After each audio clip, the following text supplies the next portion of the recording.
47 species in genus Typha. My fascination with the Typha genus.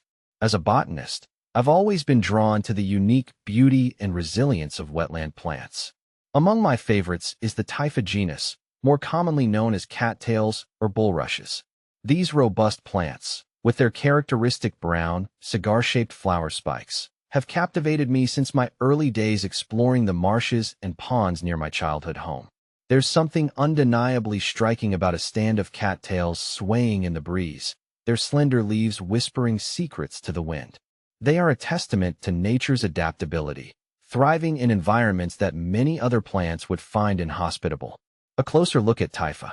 The Typha genus belongs to the Typhaceae family and comprises around 30 species distributed across the globe, primarily in temperate and tropical regions. These herbaceous perennials are masters of survival, colonizing a variety of wetland habitats, from marshes and fens to the edges of lakes and ponds. One of the most distinctive features of Typha species is their long, linear leaves, which can reach impressive lengths, sometimes exceeding 3 meters. These leaves are not just aesthetically pleasing. They play a crucial role in the plant's survival. Their unique structure, with internal air channels, allows for efficient gas exchange, even in waterlogged soils. But perhaps the most iconic feature of Typha is the inflorescence, a dense, cylindrical spike consisting of thousands of tiny flowers. This spike is divided into two distinct sections: the upper, male portion, which produces pollen, and the lower, female portion, which develops into the characteristic brown, cigar-shaped structure we often associate with cattails. Typha species, a diverse group. The Typha genus boasts a remarkable diversity of species, each adapted to specific environmental conditions. See full list at monsteraholic.com. The importance of Typha.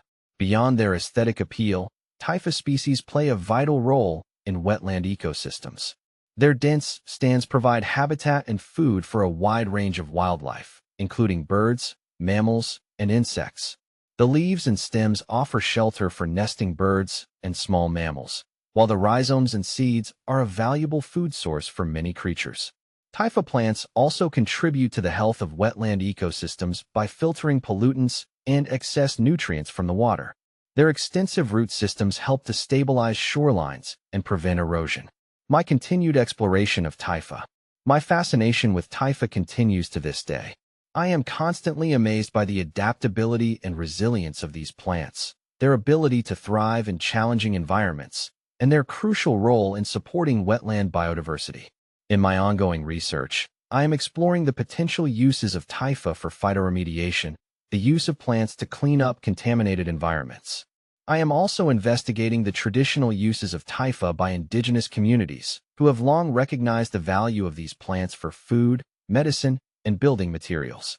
The Typha genus is a testament to the ingenuity of nature, a reminder of the intricate connections that bind all living things.